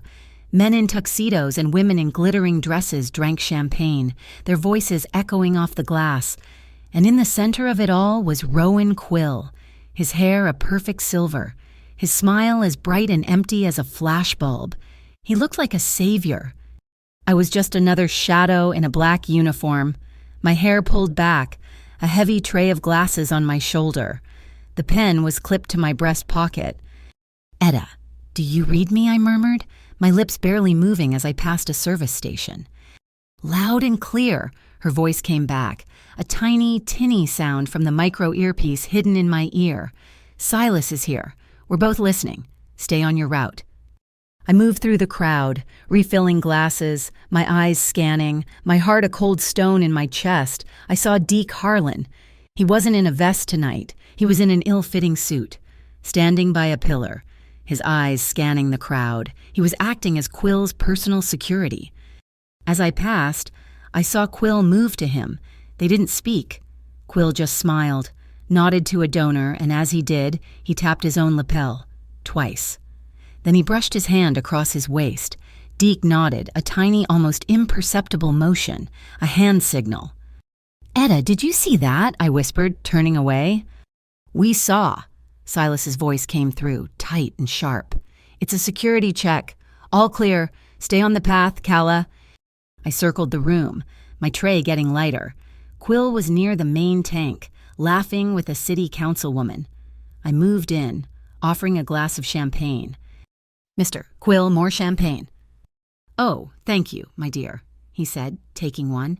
Deke tensed, but Quill waved him down. We must all celebrate. Tonight, we give back to this beautiful city. We're gonna... Well, you'll hear in the speech. I smiled, my face aching. I live in Breakwater Row, sir. We're all very excited to hear what the foundation has planned. Quill's smile didn't waver, but his eyes went cold. He saw me, really saw me for the first time, the waitress. Oh, one of our new residents. How wonderful.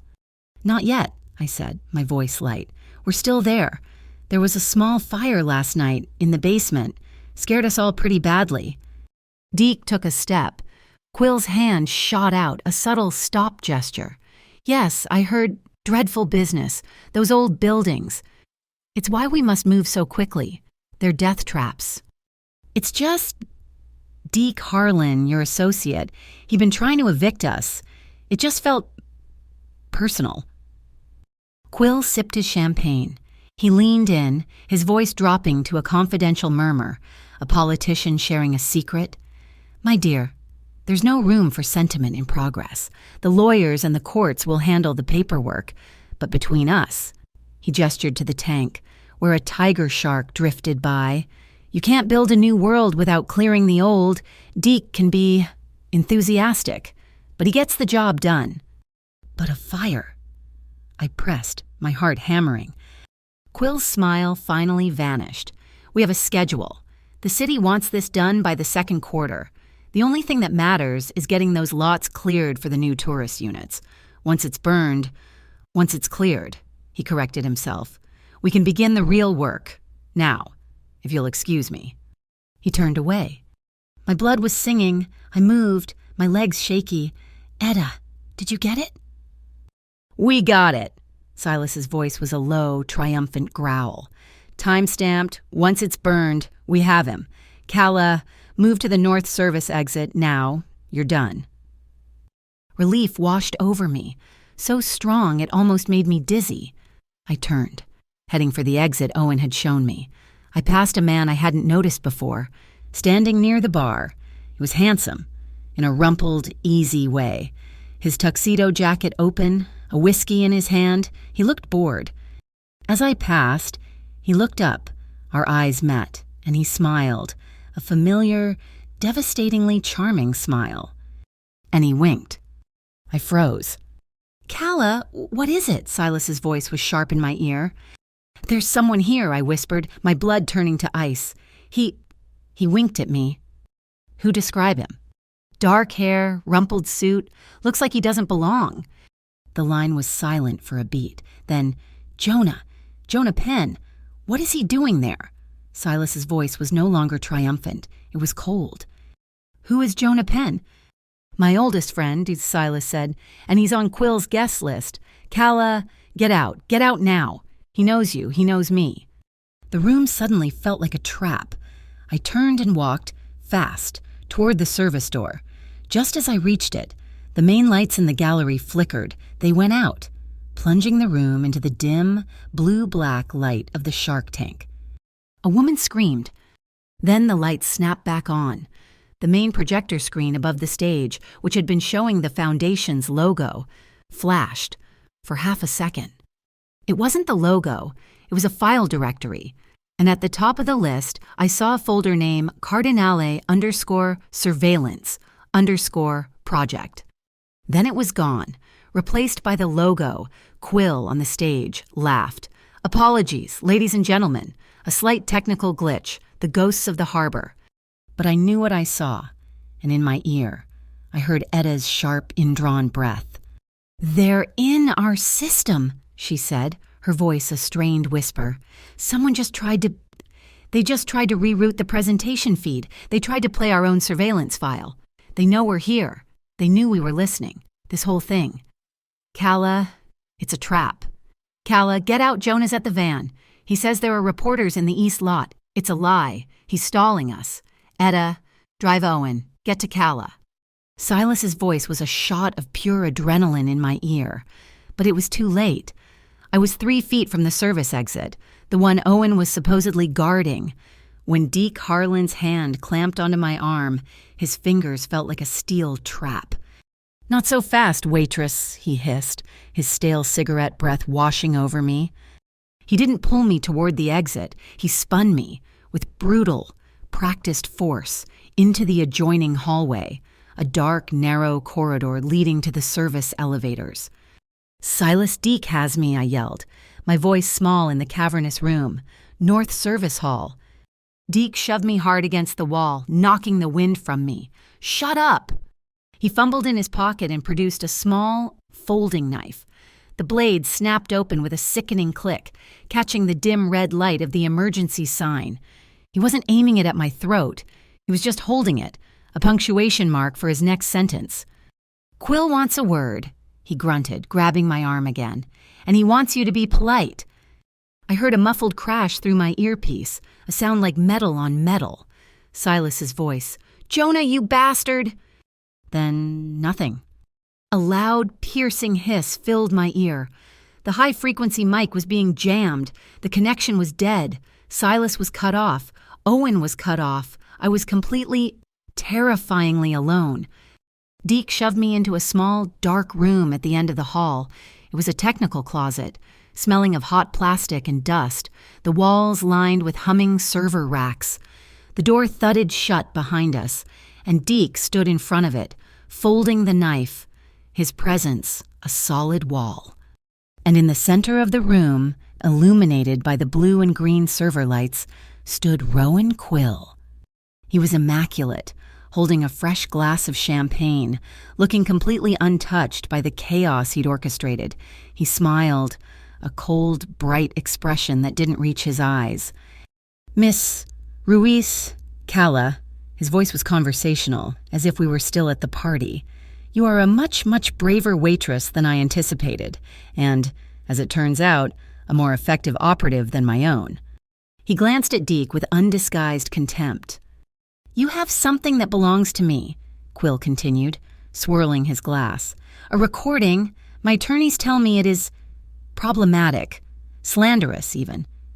"It's the truth," I said, my voice shaking, but I held his gaze.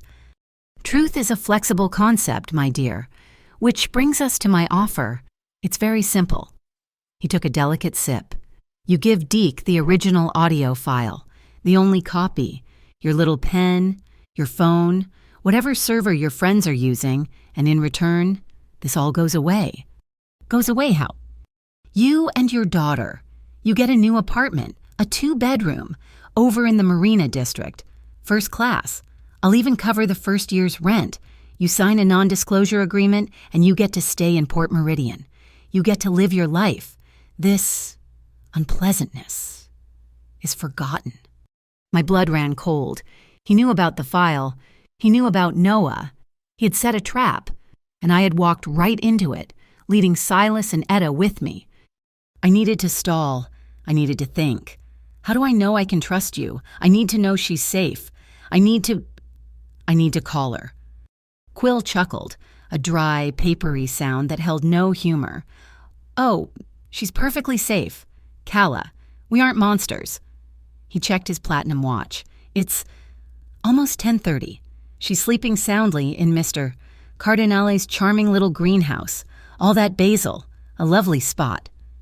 He leaned in, his voice dropping to a conspiratorial whisper, "For now." The threat landed, sharp and lethal. He wasn't threatening to hurt Noah. He was threatening her sanctuary. "It's just glass, isn't it?" he mused. "So fragile. A few well-thrown rocks. A cold night. It would be a tragedy." That was it. The image of that safe, warm glass shattering, the image of Noah alone in the dark. My fear didn't just vanish. It detonated. It was replaced by a pure, white-hot rage that eclipsed everything else. My eyes darted around the room.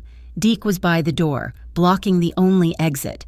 Quill was near the server rack, arrogant, relaxed, and on the wall, mounted next to the door, was a small, red fire extinguisher.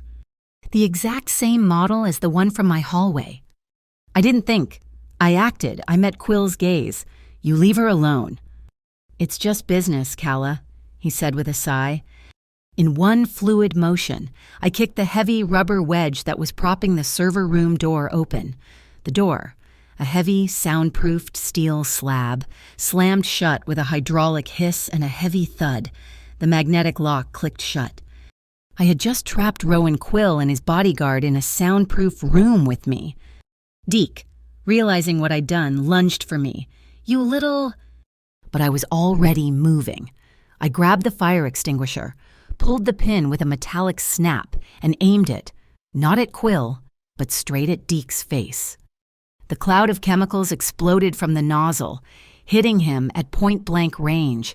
He roared, a muffled, wet sound, blinded and choking, clawing at his face as the chemicals hit his lungs.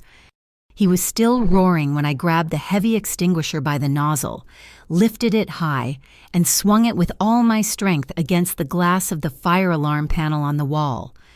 The glass shattered, the alarm engaged, the entire building erupted in a deafening, pulsing siren, a klaxon that I knew could be heard from the street. The door to the tech room burst open, slamming against the wall with such force it ripped from its top hinge. It wasn't Deke, it was Silas. His face was a mask of absolute, terrifying fury. He must have run from the van the second he realized Jonah's betrayal. He took in the scene in half a second me, holding the extinguisher, the room filled with white powder, Deke on his knees, coughing and blinded, and Quill standing by the server, his champagne glass still in his hand, his suit dusted white. Deke, hearing the door, swung his knife wildly, blindly in Silas's direction. Silas didn't hesitate. He moved inside the wild, desperate arc. There was a blur of motion, a short, brutal sound of a fist hitting a jaw, a second, heavier sound of a body hitting a server rack, which sparked and went dark. Deke crumpled to the floor, unconscious, the knife clattering harmlessly on the tile. The entire exchange took less than 3 seconds. It was non-lethal. It was terrifyingly efficient. Rowan Quill didn't flinch. He calmly set his champagne glass down on a server. He straightened his tuxedo jacket, brushing off the white powder. He looked at Silas, then at me, and his cold smile returned. "Impressive, see you as," he said, his voice perfectly calm, barely raising it over the screaming alarm. "Both of you, truly." He walked to the open, damaged door, stepping delicately over Deke's unconscious form. This was simply a negotiation. I see my generous offer has been declined." He paused in the doorway, framed by the flashing red alarm lights. "It doesn't matter. This was crude. I'll see you both tomorrow, 9 a.m., at the Tidal District Housing Court." He looked directly at me. "I prefer to win with a judge's seal, not with blood. It's cleaner." He turned and vanished into the hallway, just as Owen arrived, breathless, from the stairwell, his radio finally in his hand. The alarms were screaming. My ears were ringing. My hands, still gripping the extinguisher, were shaking so hard I could barely feel them. I let it fall to the floor with a heavy clang. Silas was in front of me. His hands landed on my shoulders, his grip painfully tight. "Are you hurt? Did he touch you, Calla? Talk to me." His voice was raw, urgent. "No," I whispered. "No, I'm fine." He pulled me into him. A sudden, crushing hug that pressed my face into his chest. It wasn't tender. It wasn't romantic. It was a desperate, physical confirmation that I was still standing, that I was real. It lasted only a second. He pushed me back, holding me at arm's length, his dark eyes scanning my face, my arms searching for any sign of injury. "Are you afraid?" he asked, his voice tight. I looked him right in the eye, the fire alarm painting us red, then white, then red. "Yes," I said, my voice hoarse. "I'm terrified." I took a shaky breath, the smell of chemicals in his skin filling my lungs. "But I'm not running. Not anymore." We were back in the greenhouse by 3 a.m. Noah was safe, fast asleep, untouched. Marlowe, the other shadow, was sitting in the hallway outside the elevator, reading a paperback, a silent guardian. The kitchen table had become a war room. Etta was pale, her hair slightly undone, but her eyes were electric. "He tipped his hand," she said, her voice sharp with adrenaline. "Jonah's betrayal. The trap. It means he's desperate. He knows we have the recording, and he knows it will hold up." She pointed to her laptop, which was surrounded by legal pads and empty coffee cups. "It's all here. The complete package. 1. The audio file from the gala. Once it's burned, time-stamped and verified. 2. Your video of Deke in the pickup truck, the fake marshals. 3. The original forged eviction notice and the tenant testimonies. 4. The tripled insurance policy, dated the day before the fire. 5. The complete money trail, from the peer-to-peer crypto to the Alabaster Trust to Goldspire, linked directly to the auction on the MV Urchin. She looked up, her gaze landing on Silas, then on me. The public hearing is at 9 a.m. In 6 hours. Everything goes on the table. This isn't emotion anymore. Kala, this is the whole war. The tension in the room was so thick I could barely breathe. The rain had started again, lashing against the glass. The final battle was hours away, and every card was about to be played. The Tidal District Housing Court was not a grand hall of justice. It was a cramped, beige room on the 3rd floor of a municipal building, smelling of stale coffee and wet wool. But that morning, it was the center of the universe. We weren't alone. Mr. Amari was there. The couple from 2C holding their cat carrier was there. Nearly every resident of Breakwater Row had packed the benches, their faces pale but resolute.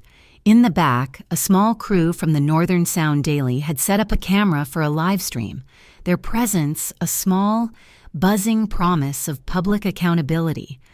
Rowan Quill was already seated at the petitioner's table, looking fresh and unbothered, his silver hair immaculate. He was chatting amiably with a city councilman, his puppet, who was sitting with the commission panel. Quill radiated confidence. He believed he had already won. I sat with Etta. Silas was not at the table. He stood in the back of the courtroom, near the door, a silent, dark-suited guardian. He was letting this be my fight. The hearing began.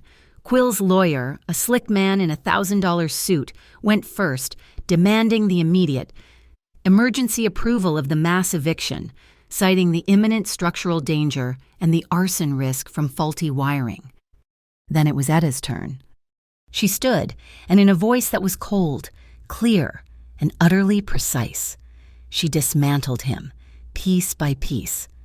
The petitioner claimed structural danger, she said, and the first video played on the large screens. This is Deke Harlan, an agent of Goldspire Capital, filmed 2 days ago, impersonating a Harbor District Marshal, attempting to violently and illegally evict a 70-year-old tenant, Mr. Amari, based on that same notice. The courtroom murmured. Mr. Amari watched, his hands gripping his knees. The petitioner claims faulty wiring as an arson risk. Etta continued, her voice rising. The truth is the opposite. The audio file played, my voice, nervous and clear, from the gala, and then Quill's. Once it's burned, once it's cleared, we can begin the real work. Quill's smile froze. The councilman at the panel turned a shade whiter. The reporters in the back began typing furiously.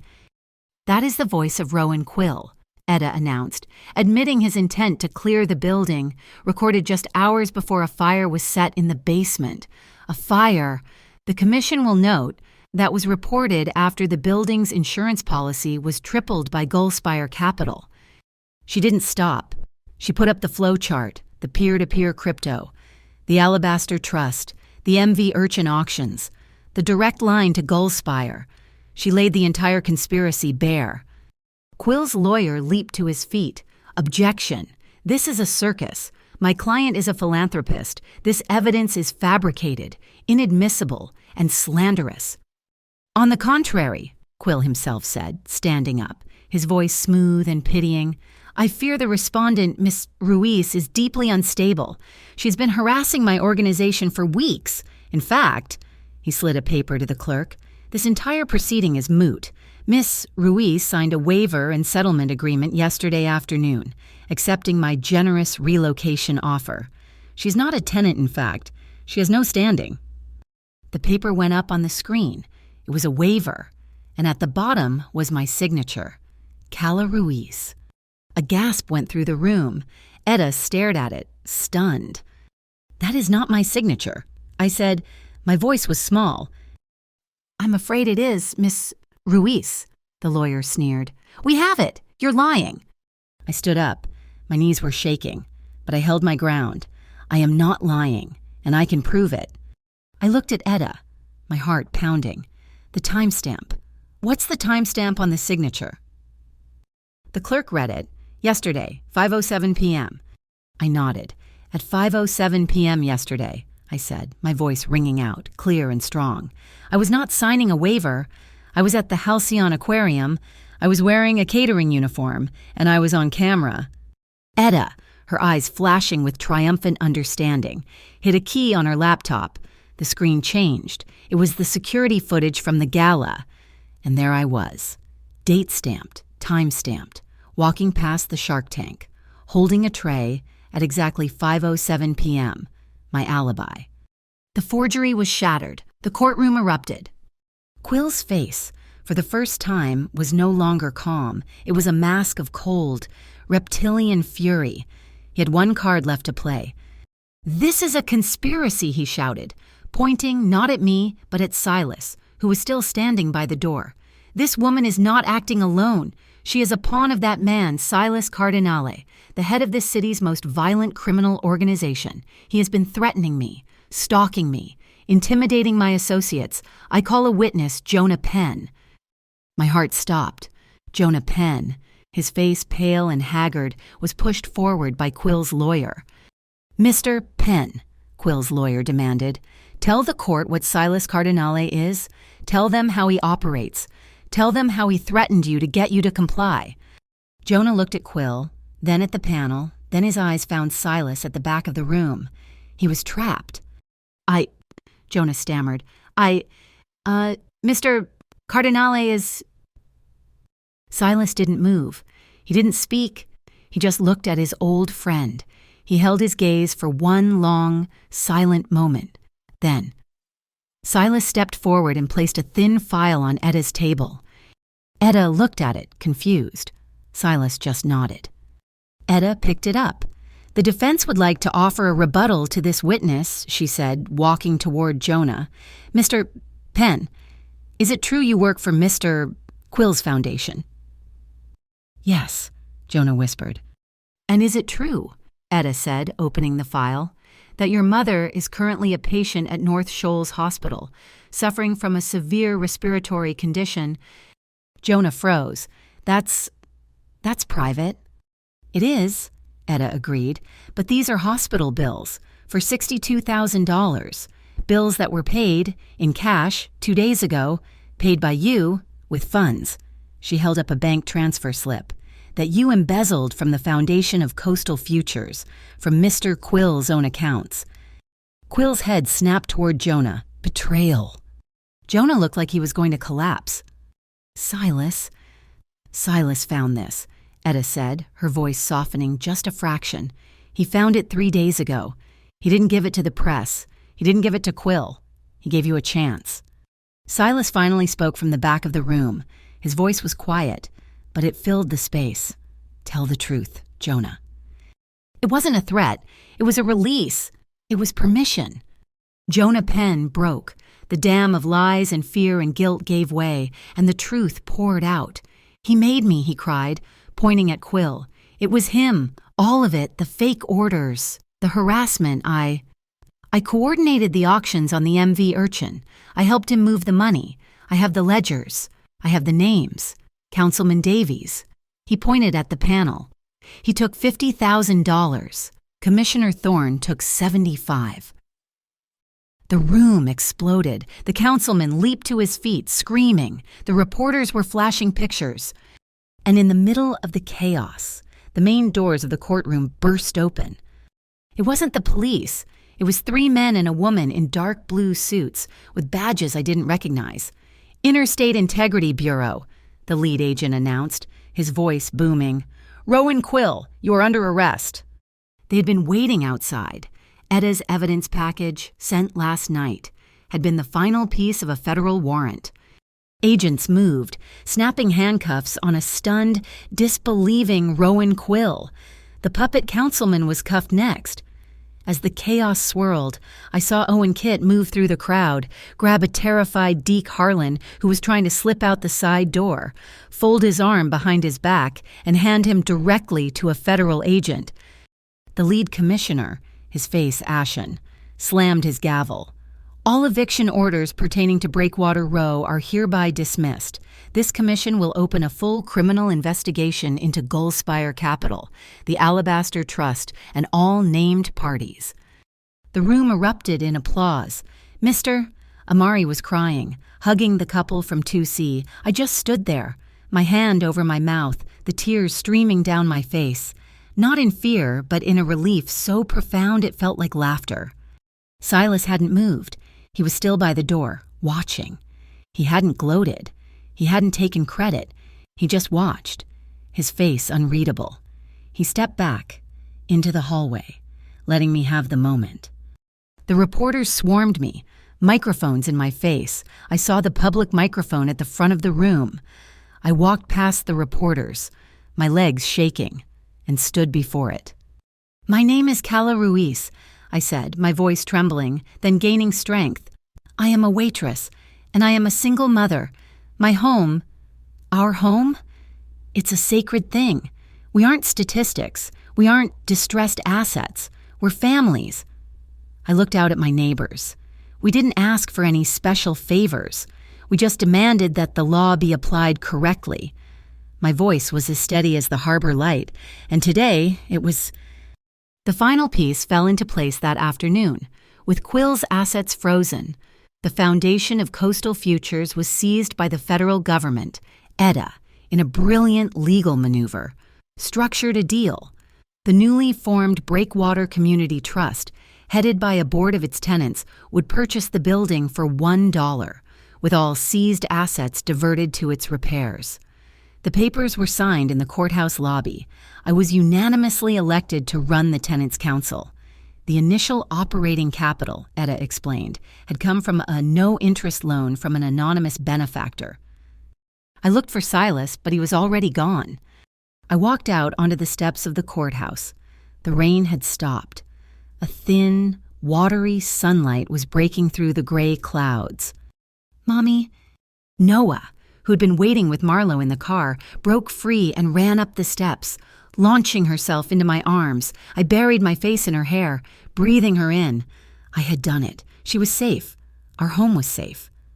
When I looked up, Silas was standing at the bottom of the steps, his hands in his pockets, watching us. He was separate, back in the shadows, his world apart from mine.